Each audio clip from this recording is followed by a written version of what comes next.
கரூர் மாவட்ட பொறுப்பாளர் மதியழகனை 2 நாளா எஸ்ஐடி விசாரிச்சிருக்காங்க. அதுல அவர் என்ன சொல்ல வர்றாரு அப்படின்னா 63 ட்ரோன் கேமராவினுடைய வீடியோ காட்சிகள் தலைமை கிட்ட தான் இருக்கு அப்படின்ட்டார். அதாவது இது நாள் வரைக்கும் இந்த ட்ரோன் கேமரா யாருடையது, உண்மையிலேயே ட்ரோன் கேமரா எடுத்தாங்களாங்கிற சந்தேகம் நமக்கு இருந்துட்டு இருந்துச்சு.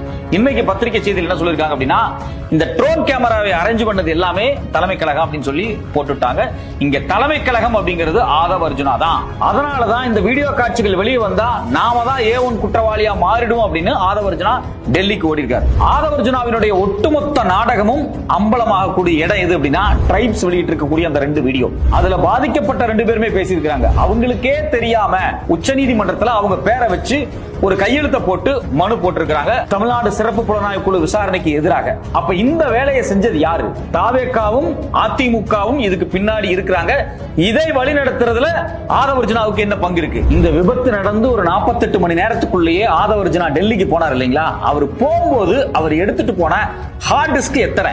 அந்த மொத்த ஹார்ட் டிஸ்கினுடைய வீடியோ காட்சிகள் இருக்கு பாத்தீங்களா? அந்த வீடியோ காட்சிகள் வெளிவரும்போது இன்னும் பூதகரமான பல உண்மை வரும். இது கிரிமினல் குற்றச்சாட்டா கூட மாறும்.